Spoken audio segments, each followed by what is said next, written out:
নমস্কার বন্ধুরা, আশা করি সবাই ভালো আছেন। তো বন্ধুরা, এখন যে ছবিটার বিষয়ে আমি কথা বলবো, ছবিটার নাম হচ্ছে নিরন্তন, যেটা 2019 সালে তো রিলিজ হওয়ার কথা ছিল, বাট 2020 সালে এটা জি5 যে টিভি চ্যানেলটা রয়েছে সেখানে কিন্তু প্রথম প্রিমিয়ার হয়েছিল।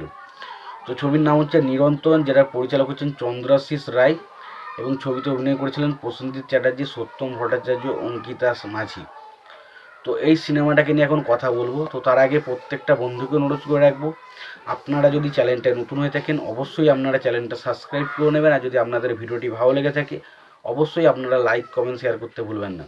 তো নিরন্তন এই সিনেমাটা যদি কথা বলি, এই সিনেমাটার পরিচালক হিসেবে কাজ করেছিলেন চন্দ্রাশিস রায়, ছবিটার গল্প লিখেছিলেন হচ্ছে চন্দ্রাশিস রায়, ছবিটার প্রযোজক হিসেবে কাজ করেছেন প্রসেনজিৎ চ্যাটার্জি, ছবিটার চিত্রনাট্য এবং সংলাপের কাজ করেছেন চন্দ্রাশিস রায়, ছবিটার সিনেমা ফটোগ্রাফি হিসেবে কাজ করেছেন সৌমিক হালদার, ছবিতে সঙ্গীত পরিচালক হিসেবে কাজ করেছেন অভিজিৎ কুণ্ডু, এবং ছবিতে যদি অভিনয়ের কথা বলে ছবিতে অভিনয় করেছেন প্রসেনজিৎ চ্যাটার্জি, সত্যম ভট্টাচার্য, অঙ্কিতা মাঝি।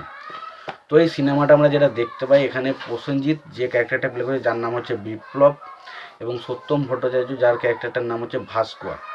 তো দেখুন, এখানে আমরা দেখতে পাই এরা দুজন মানে একজন বিভিন্ন জায়গায় বেড়াতে যায়, এরকম একটা বিষয়, মানে যারা যেখানে কাজ করে সেখান থেকে তাদের বিভিন্ন ট্যুরে পাঠানো হয়, এবং তারা হঠাৎই একটা বড় পাহাড়ি অঞ্চলে বেড়াতে যায়, এবং আমরা যেটা দেখতে পাই প্রসেনজিতের ক্যারেক্টারটা বিপ্লব, সে কিন্তু কখনোই ভাস্করকে খুব একটা সহ্য করতে পারে না।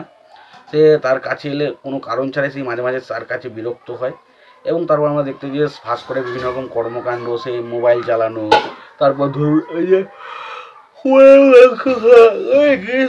কোথাও না কোথাও গিয়ে বিপ্লবের যে ক্যারেক্টারটা সেটা সহ্য করতে পারে না, ফলে তাদের মধ্যে একটা মনোমালিন্য থেকেই যায়। কিন্তু একটা টাইমের পর আমরা দেখি দুই ধরনের ব্যক্তি, যে ধরনের তাদের পছন্দ, তাদের ভালোবাসা, সমস্ত জিনিসটাই আলাদা।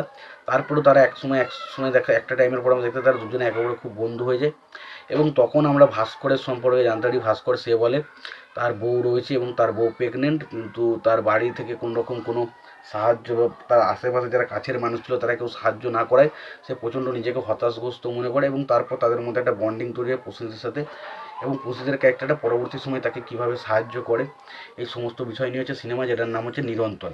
তো নিরন্তন এটা এমন একটা সিনেমা যেখানে একজন মানুষের একাকিত্ব, তার মনের মধ্যে যে চিন্তা ভাবনাগুলো আসে, তার কষ্ট, তার বেদনাগুলোকে দুরন্তভাবে ছবির মধ্যে ফুটিয়ে তুলেছে, এবং প্রসেনজিৎ চ্যাটার্জি তার যে চোখ মুখের এক্সপ্রেশন, তার যে কথা বলার ধরন, সেটা দেখলে আমি ফিল করতে পারবেন, সেটা থেকে বুঝতে পারবেন না প্রসেনজিৎ এই ক্যারেক্টারটার জন্য যথেষ্ট। এবং পাশাপাশি সত্যম ভট্টাচার্য কিন্তু খুবই ভালো একজন অভিনেতা, জানি একে নিয়ে খুব একটা বেশি কাজে লাগানো হয় না, বাট ইনিও কিন্তু খুব একজন ভালো অভিনেতা, এবং এই ছবিতে তিনি কিন্তু তার জায়গায় যথেষ্ট দারুণ কাজ করেছেন বলা যায়। এবং পাশাপাশি অঙ্কিতা মাঝির সাথে সত্যম ভট্টাচার্যের মধ্যে যে কেমিস্ট্রিটা আমরা ছবির মধ্যে দেখতে পাই, সেই জায়গাগুলো দুরন্ত ব্যবহার করে ছবির মধ্যে ইমোশনাল জায়গাগুলো আসে, সেই জায়গাগুলো কিন্তু ব্যাপক, এবং সম্পর্কের যে বিষয়গুলো ছবির মধ্যে দেখানো হয়েছে সেগুলোও কিন্তু খুব দুরন্তভাবে ওয়ার্ক করেছে, এবং ছবিটা যেটা মেসেজটা আমাদেরকে ছেড়ে দিয়েছে সেটা সত্যি দারুণ। তো ওভারঅল আমি এটুকু বলবো, সিনেমাটা একটা বেশ ভালো এন্টারটেন করার মতো সিনেমা, এবং যদি আপনি এই ধরনের অডিয়েন্স হয়ে থাকেন, যদি এই ধরনের সিনেমা দেখতে ভালোবাসেন, যদি ধৈর্য ধরে একটা সিনেমাকে দেখেন, তাহলে কিন্তু এই সিনেমাটা আপনার জন্য। বাট আপনি শুধু এন্টারটেন হওয়ার জন্য যদি সিনেমাটা দেখেন, তাহলে কিন্তু এই সিনেমাটা আপনার জন্য নয়। সিনেমা আছে, অনেক সিনেমা আছে যেগুলো শুধুমাত্র এন্টারটেন করার জন্য মানুষ দেখে, এন্টারটেন হওয়ার জন্য সিনেমা কিন্তু এটা নয়। এটা এমন একটা সিনেমা যেখানে কিন্তু সিনেমাটা আপনাকে ভাবাবে, দেখবে, আপনি ভাববেন, এবং আপনি বুঝতে পারবেন যে একাকিত্ব জীবনটা কেমন, তো সেই জিনিসটা ফিল করতে পারবেন যদি আপনি কোনোদিন সেই বিষয়গুলো নিয়ে ভাবনা চিন্তা করে থাকে। তো এটাই মোটামুটি আপনার বলার ছিল। তো তোমাদের বিষয়টা নিয়ে কি মতামত তোমরা অবশ্যই জানিও।